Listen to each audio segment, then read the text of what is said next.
Uh, Good evening. Now that I turned my mic back on, it's Laura from Healthy Carnivore.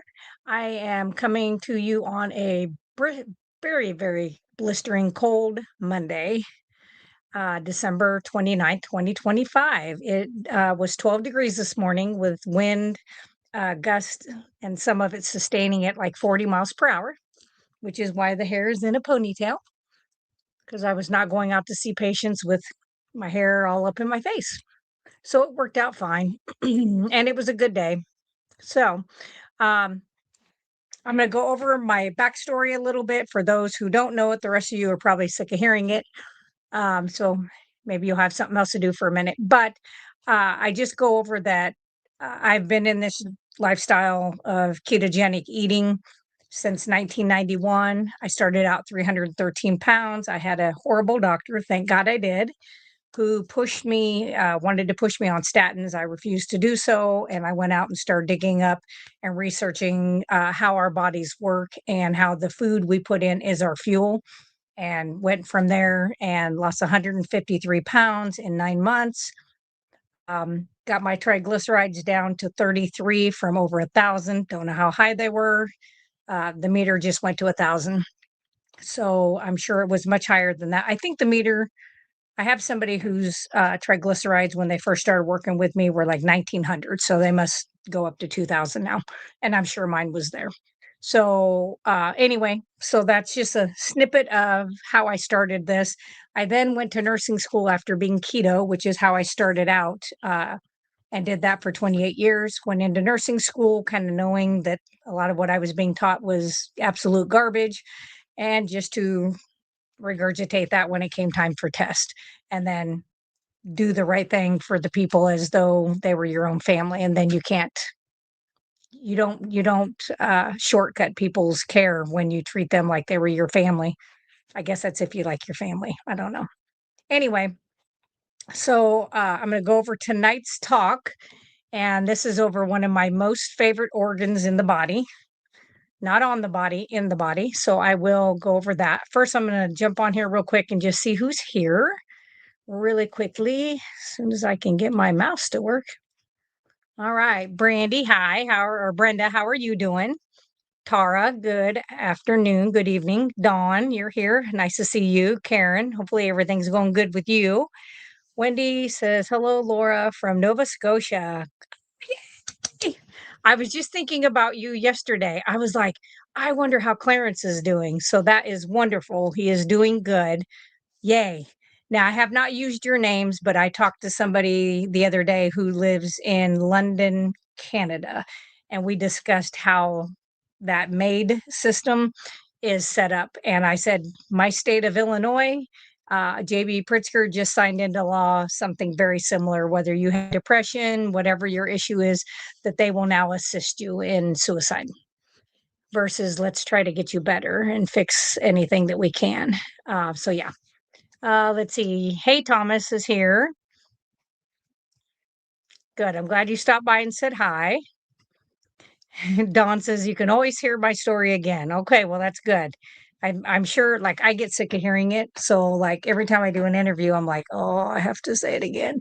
But I was reminded the other day that if it gets out there and if it hits one person and they go out there and find whatever is healthiest for them, whether that be keto, ketovore, carnivore, whatever it may be, then it's worth me having to hear me say it one more time. Let's see. T says, greetings to all those healthy carnivores out there. Hello. Hey, Simpson, how are you? Wendy says, it seems to be the way to go. Yeah, I know. It's kind of sad. In my state, literally depression. So, say somebody's having suicidal ideation, it used to be something that would get you like 3 days put in a lockup unit to where they could figure out are you chemically imbalanced, which we all know is not true, but you're probably poisoned with a bunch of crap and medicine. But instead, now they'll be like, oh, would you like us to help you take this sodium pentothal and go to sleep, which is great. Whew. All right. Don says his daughter's triglycerides are in the thousands. Wow. Okay. So she is kind of where I was. So hopefully she can I don't know if I don't think she's probably eating your lifestyle yet, and maybe she's not ready for that yet, but if she would, the lower the carbohydrates, the quicker she's gonna get those triglycerides down. There are a couple other things that I did, along with that because I went low carb, I was keto. I ate some, like, asparagus, occasional broccoli, and green beans once in a while. Um, but I also took what's called egg yolk lecithin, which is a fat emulsifier, and it helps to kind of get the triglycerides broke down so that the body can then get rid of the excess. And it did really work uh, very well. So I just did one of those one a day. And yes, you can still eat egg yolks, and that helps, but there's something about it. It did work, and it's a natural thing. So hopefully, maybe she could try something. She's on the kick of making sourdough bread now. Oh no. I mean, sourdough is better than regular, but if her triglycerides are already that high, she's one of those people that has to kind of, um, you know, she has to clean that up. And sometimes people don't hit their rock bottom. Their rock bottom and our rock bottom might be two different things. So, um, hopefully she doesn't become diabetic because high triglycerides is a precursor to diabetes coming and probably fatty liver disease as well. So hopefully I'll pray for her that she doesn't have either one of those and maybe it won't happen. And since she's starting to eat healthier, maybe that's good. And I do see a lot of people once they've healed a lot of their issues and guts and everything like that, that they can do like they can make their own sourdough. They can do like kimchi and kefir, El Ruderai yogurts. They can do some of those things. It's not like they have to stay like eating like I do for the rest of their life. Um, that they can add back some of those things. But I do think you have to clear that all out, get rid of all the BS, and let your body heal. Just my FYI, just my opinion. So I am only a nurse. I am not a doctor, and this is not medical advice. Hallelujah to not being a doctor. Very happy about that. I do not like the control that they have for on top of their doctors. So Simpson says my triglycerides were about that when I was a vegan. That was a big reason why I gave it up. It totally isn't that crazy? So you, Simpson, you were probably like me then. Um, I was one of those people that I had the keto mojo and I also had the AccuCheck strips I could use in my keto mojo so I could check glucose or ketones. And I did an experiment with my husband. He ate a potato out of our garden. I crap you not, this big as a human head. I mean, it was massive because he produces big potatoes. He is a Russell, so he has the Irish genes. Um, his blood sugar went up like 32 points. Mine went up over 250 points with one head of broccoli out of our garden with salt and Kerrygold butter on it. That was it. That's the only thing I had that day. And my sugar jumped up. My glucose went up to over 250 points. And I'm like, from what it already was. So it went up 250 points. And I was like, are you kidding me? Like, I literally turned any kind of carbohydrate into glucose that quickly. And some of us absolutely do. It's all about your enzymes in the mouth. You've got different ones that turn carbohydrates and starches into sugar very quickly. So, okay, on to my one of my favorite organs. So, it's probably one of the most underrated organs, and I don't understand why. Even in nursing school, we hit on like the islet cells, we hit on some of the different stuff, like, like it's an endocrine organ and it's an exocrine organ. Um, we went through that, but we didn't really hit on how absolutely important it is to have a pancreas and what all of its functions are. It's just crazy. So it's the pancreas, if you didn't guess. So I love pancreas. And I will promise you, unless it is permanently damaged, and I have seen some really bad pancreases. I've seen type 2 diabetics that have been diabetic over 25 years, insulin, two types of insulin, both of these fellas. Um, the one was on 3 oral pills on top of that 3 times a day. The other one was on 2. They are on none. And both of them are going on 3 full years completely off of all of that. So that tells you that they're they don't require as much insulin because they're not eating as much of the junk, and their body healed. So it is we can heal. So that's good news, okay? And as Dr. Barry always says, if you can fog a mirror, it is not too late. Pancreatic cancer is a little different. That one, I'm not saying you can't get better, but it's a pretty bad disease, pretty bad. And actually, it's not. It is a disease, but it's actually a side effect of something else. So the pancreas sits right behind the stomach. It's a little kind of sits like this and has a tail to it. It has two major roles. Okay, so it has an endocrine role, which is meaning hormone production that goes directly to the bloodstream. Exocrine function is where it makes enzymes and it does that production, and then it sends it over to your digestive tract. Um, so with the endocrine function, which they say is kind of the main function, I think it does both of these equally. Um, with that, it produces hormones. Okay, so the majority of it is hormones. So I'm going to go over the main ones. You guys probably have heard of these. Um, Most people have. So insulin, which we all know lowers the blood sugar by unlocking the cell, getting it in there, letting it turn into ATP, and producing some energy to get that out of the blood. Glucagon, which raises blood sugar by telling the liver to release stored glucose. And then somatostatin, which balances insulin and glucagon. So it kind of keeps it in this nice little balance. And it is supposed to help prevent overreaction. A lot of us have had that major reactions all the time because we were overdoing something. Pancreatic polypeptide, which helps regulate the pancreatic secretions and digestion. Okay.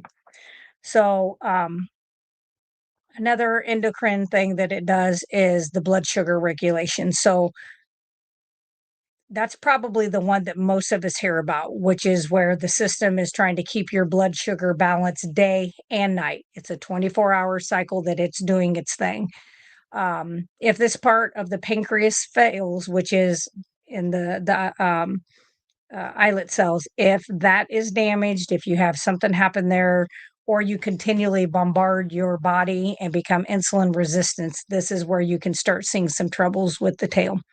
So, if that happens, that is when you start seeing people developing type 2 diabetes. Type 1, generally people are born with. And when I went to nursing school, that was just it. You were born with type 1 or you wasn't. Now I'm seeing 50 and 60-year-old people who were never even type 2 who have gotten bad enough fatty liver, bad enough on the standard American diet, where they are now becoming type 1. So the pancreatic ability is just done. It's died basically. The main exocrine function with the enzymes and the digestive tract is it produces amylase. Amylase, which you get into the mouth. So that's why I think I'm somebody who breaks down carbohydrates into sugar, into glucose faster, is I have, like, my saliva test showed it was very high in amylase. So that breaks down carbs into sugar. That's what amylase does. Lipase breaks down fats into the fatty acids. The protease, which is trypsin and chymotrypsin, breaks down the proteins into amino acids. Isn't that amazing? Like, our bodies have this ability to do this. It's crazy. Then you have bicarbonate, which is extremely important in our bodies, neutralizes stomach acid. So enzymes can work in the small intestine, which is part of what I was discussing the other day, where I have seen a lot of trouble with people with some of these medications that are out, um, is where this trouble happens, is at that top part of the small intestine where the enzymatic action happens, and that being shut down. Whether they've had gastric bypass or not, I've seen it with people who microdose. I've seen it with people who never had gastric bypass, and all the ones that have come to me for assistance, – that's what has led them to that. Um, exocrine, digestive support. These are the enzymes that are secreted into the small intestine via the pancreatic duct, which I will tell you, if you know anybody that's had like pancreatic cancer, issues like that, most of the time, it's not 100%, but it is a very high number. It's at that pancreatic duct where they start seeing the trouble. Now, that really gets caught sometimes by accident because by the time you're having like symptoms of that turns into be pancreatic cancer, it's too late. It's spread. It's just not a good deal. But some people will have like a scan for something else and then they see this at that pancreatic duct and they kind of know what to look for. Okay. And then if that happens and you get to the right people, you can have a procedure called a Whipple procedure, where they take the cecum, clean it, and put it up in place and sew it on, take the tail portion off. If this part fails, you get malabsorption, you get bloating, you get the super fatty stools, boy. And I'm talking craziest looking stools you've ever seen in your life. Um, and nutrient loss. So common in pancreatitis or cystic fibrosis. Um, I've had pancreatitis 2 times in my life, not a drinker because yes, you can get it from drinking. Um, I ate an onion petal. I'd been keto for a long time, probably see 91, 2000, at least 12 years or 13 years at that point. And I ate an onion petal from Arby's. There was a new restaurant of Arby's that they'd put in a town we were at, and he was like, "Just try one, just try." I was like, "Fine, I'll eat one." And before we left the parking lot, for meeting inside, I was doubled over in pain. I thought it was gallbladder, but I actually had pancreatitis, and of course, they were like, "You gotta quit drinking alcohol." I'm like, "Done." And they're like, "Well, now's a good time to start." And I'm like, don't drink. Like, test my blood, test my hair. I don't care what you test. I don't drink. But that's what they thought was causing it. But I'm sure I just still wasn't completely healed from all the years of abusing it. So, common pancreatic type disorders, type 1 diabetes, they do say that it is an autoimmune destruction of the insulin producing cells. And like I said, most everybody that has this type 1 used to be born with it. They'd usually catch it, 3 to even younger than 3, but I saw a lot of them around 3 years of age to kindergarten, kind of when they go to school and then all of a sudden they pick up on what's happening. Um, Type 2 diabetes, insulin resistance, I really say those 2 are practically the same thing now. That is too much insulin over time, and the pancreas is like, "I've had it. I can't keep up. I can't make more." Um, yeah, it just finally says, "That's it." So, pancreatitis, if any of you guys have had that, that is inflammation. I mean, it's just you can feel it. Like, I didn't have like, belly fat, like you can feel my muscles and you can press down and you could feel like my liver was pushed up, my gallbladder was pushed up, everything was inflamed because of that pancreas being behind there and being pissed. It says often from alcohol or gallstones or high fat triglycerides. Now my triglycerides were actually in the 30s at this point, but my gallbladder had stones and I had a lot of sludge sitting in there. That is kind of when I started looking into I'm doing keto, but I was doing kind of a lower fat version of keto and I started adding higher fats. And the more I did that over time and allowed, the bile to be used instead of it sitting in there turning into sludge, sand, and then stones, then it little by little broke those things down. I did apple cider vinegar. I did all kinds of extra stuff like that and was able to completely clear that and have never had it again. I had it one time before that, prior to going keto.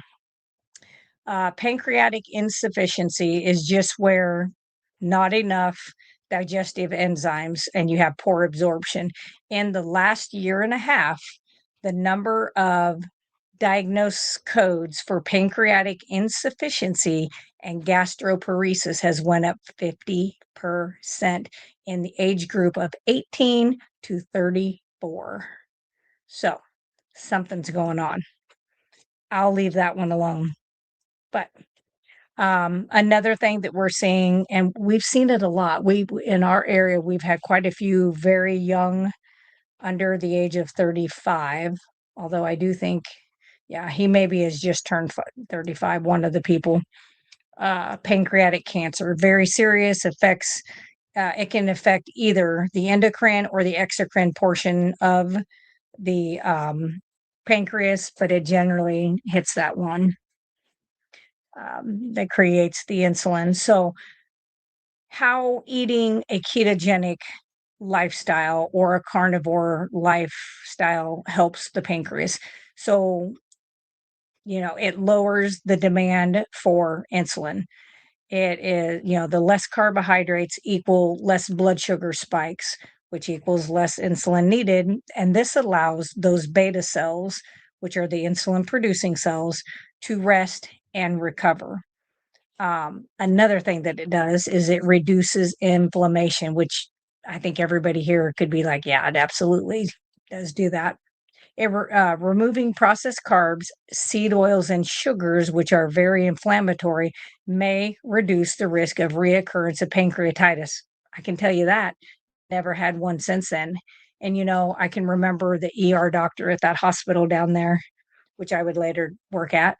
Um, After he finally was like, okay, if you're not an alcoholic, then it's from the fats you're eating. And I'm like, not really eating a lot of fat. I was still doing real butter at the time. I was doing eggs, but I wasn't doing like any additional like tallow or any kind of ribeye fat or anything. I was still cutting the fat off everything because I was in that mindset. Um, but I can remember him saying it's a high fat diet. And then I'm thinking, I'm on a super high fat diet now and I have none of those trouble, none. And I'm not younger than I was. Um, so it improves insulin sensitivity, which is extremely important for most every human walking around here. We started out with, being very, blocking the insulin. The cells are like, I'm resistant. I'm not taking you in. I'm not opening up. So fat and protein based diets improve the body's response to insulin. You'll even see this with your type 1 diabetics, where, some of them will start out where they have a pump and they'll be doing like, I had one person that was doing 80 units a day throughout the day, uh, and then went ketovore and they do 5 units a day only. That's it, 5 units. Um, Now, I don't know if I don't know if they'll be able to completely heal from that. My brain says that if you quit poisoning the body and you allow things to work, maybe that would be great. I hope so for that person. So, another thing that the carnivore and ketogenic style diets and eating does is it supports your digestive function. So, the more simple something is, the more single ingredient something is, the easier it is to digest. So, animal based foods are much easier to digest. It takes less enzymes, so it's less strain. It helps identify issues and symptoms that persist, like fat in the stools. And I know I've worked with a lot of people that in the beginning they do have like the liquid diarrhea. I've had some that had fatty, stools, and I'm like, we're going to slow down. We're going to add some digestive enzymes. We're going to add some bitters for a while, and then kind of work our way up. And most of the time, when we have this issue, you find out that they've had their gallbladder taken out. Most of the time, not all. So basically, the pancreas has two sides to it. It has, like I said, the endocrine, which is your hormones, and the exocrine, which is your enzymes. So taking care of your pancreas means lowering the blood sugar, cutting out the processed foods, getting rid of the seed oils, and trying to eat nutrient dense whole foods. So, like I said, that can be, and really, I guess it could be, vegetarian or vegan if you wanted to, but I've not seen a good outcome with that. I've worked with many vegans and vegetarians, but I don't usually see a real great outcome from that. It's mostly that they're just so deficient in minerals and vitamins that no matter how much they take in supplemental, they just don't seem to be able to absorb it and utilize it. So, Let's see. Let's go over next week's talk. Oh, that's another one I like. Okay. Hopefully everybody had a wonderful Christmas, by the way. I forgot to say that. Hyaluronic. Oh, yay. Oh, Kat, you're going to love it. You are going to love it. I use it on the back of my hands. I should have showed you guys my hands prior. I mean, they're bony. I can't help that. They've always, I mean, not always been bony, but they've been bony for 35 years. Um, but I had like sun damage back here. I had it on this part of my arm. And it's amazing. It's amazing. I love it. I love it. I made extra. I made super amount. Um, and then let's see, today's Monday. So Wednesday, my next batch of elderberry tincture will be done because I sold out all this new virus thing that's running around. Yeah, it is crazy. Crazy, crazy, crazy. Yeah, you can actually take the hyaluronic acid, and what I did, I should do a video on it. It's pretty simple though. I just took a washcloth, washed anything you want washed that you're planning on putting it on, and then you leave it a little bit moist. You don't want it like dripping off your face, but a little bit wet. Arms, hands, neck. So really good for the neck, chest, like the darker stuff here that we end up getting any areas like that, scar tissue, like scarring places that you have scars, things like that. And then with it still wet, you put that in and you just rub that in. And then what I do on my face is then I put my serum on top of it. I I wanted to mix the two, but one is water based and one's oil based. So I decided against that. It was going to be extremely expensive to do the oil based version of it. And I like to keep my products, low cost. So I was like, we're not going to do that for this time. So, but yes, you can put it anywhere. I don't care if you have a scar on your big toe.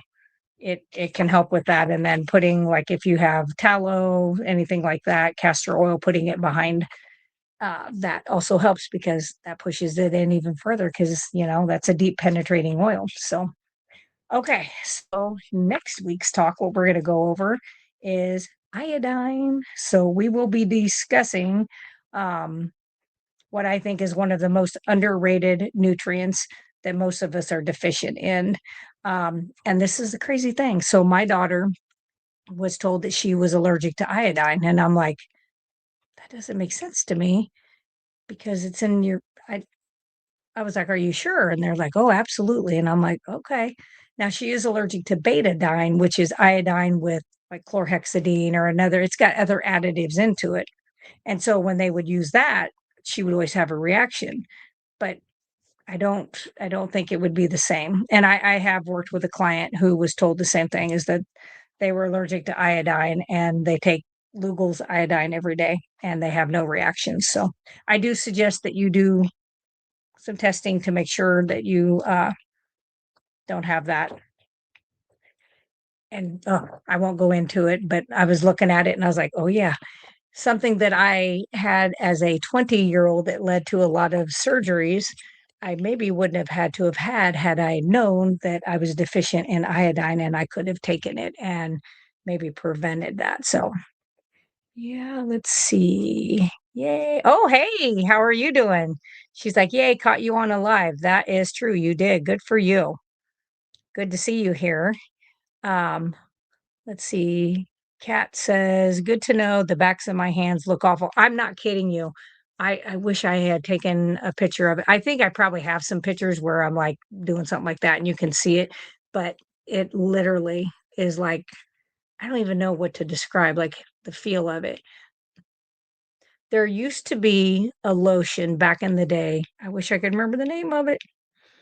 It was from Bath& and Bodies, and when you put it on, it felt like lotion, but then it felt like you had powder on your hand. I can't remember what it was, but I think it was at Bath& and Body, which now I would never put on me, but that's what it does. It, like, makes all the moisture come to, like, the surface of your skin, and it helps with, like, your collagen and stuff, so I'm like, slather it on the tops of my hands, um, about 3/4 of my sun damage on my forearm is gone too, so I'm happy about that. So, it was well worth me experimenting. I'm always experimenting on myself first. I do have a respiratory, formulation that I'm making because I'm an asthmatic and I'm always thinking, like, what if the crap hits the fan and we don't have this, we don't have that? And I'm like, we need to have something available that we can take that is natural. So currently in my little chemistry lab, which is all natural stuff, it is not any chemical. Um, I am percolating a respiratory thing that I'm going to use, and it can be used on all age groups. So I'm kind of excited, and I'm gonna use it on myself for a month at least before I decide to put it up on my website. So, anyway, let's see. Oh, yeah, I can't remember the name of it, but when you put it on, it felt, kinda a little greasy like the lotion, but then, like, 5 minutes later, you were like, it felt like somebody had put like a baby powder on you. It just I don't know. I know it sounds crazy, but they did have something that was it was probably all kinds of chemicals. I don't know what it was, but I always liked that. I thought, "Oh, I kinda like that feeling. That's kinda neat." So, it is that way. It doesn't really change. I haven't noticed feeling anything weird on my face. I don't wear makeup, but, I gave it to a gal close to here, and I didn't give it, she bought it, but, she wears makeup. And she was like, she had no problem putting that on for about 5 minutes, and then the oils, and then waited 5 minutes and was able to put her makeup on. She said everything was looked just fine, looked just fine. So, all right, let's see.